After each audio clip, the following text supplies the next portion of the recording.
Hey guys, I'm going to go over an exercise today that I'm certain you've never seen, probably unless you're following Cal Dietz. So he's done something similar like this years ago for various reasons. We are going to do this right here. This is basically we're going to go to a leaning rest, one arm leaning rest, and we're going to use this band in the same way you use our flutter kicks. So I'm going to get in a leaning rest, thumb will stay up, dynamic, you'll see here in a minute, but I'm going to kind of talk through this a little bit before I really demonstrate. So the takeaway on this is the setup.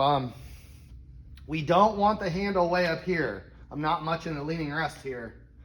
We need to put ourselves in a position in a bench press or push-up where I lock my lats in. I can lock my lat in, my left side, and I can take my hand off the bar. I have to shift my weight a little bit, but I'm really reinforcing stability through the lat and not in the shoulder. So that's what we're doing is on the push-up, this is a problem. We don't ever want to get in this position of push-up, and this is pretty much where everyone ends up, right? And people end up in this position because they don't train the isometric contraction it takes, right? Not just the movement, but there's a stabilization piece that allows you to move in what we call grease the groove or whatever it may be, okay? So the focus of this is not an erratic movement. We are going to put the body in a really challenging leaning rest with one arm, and then I'm going to ask you to do some locomotion that's going to challenge that stability. So it's a bit of a wonky exercise, but all we're really trying to do is have a stable isometric contraction through the shoulder joint.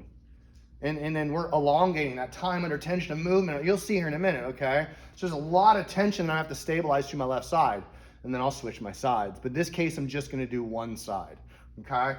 So as the story goes, it's leaning rest, okay? This is the band, and we're gonna do arm flutters. What I don't wanna do is rotate my hand. I wanna stay in this position, I say thumb up, okay? So I'm gonna get in this leaning rest, right? And this is pretty low, and that forces me to stabilize, okay? And that's what I'm trying to do, is stabilize through my lat.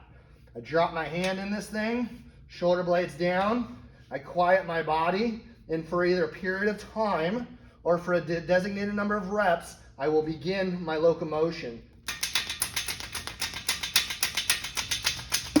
Now just this locomotion, I can lift the leg even. All I'm trying to do is really challenge that lat. And I'm trying to challenge that lat for a designated period of time that I can do. Right? I don't want to do like 50 reps and I can't hold that position. I might want to do 50 in total and cluster it. Or I might say, hey, do 5 sets of 15-second reps, because it's that time under tension we're trying to elongate. If you have a weak side, so let's say your left side is weaker than your right, start with your weak side. So my left side is my weak side, so I'm going to stabilize first with my left side, locomotion my dominant side before I switch, okay? Because if you start with your weak side, you see where you numerically sit, and you can positionally challenge that. And then we switch to the strong side to reinforce it. So give this a shot, guys. I think you'll enjoy it.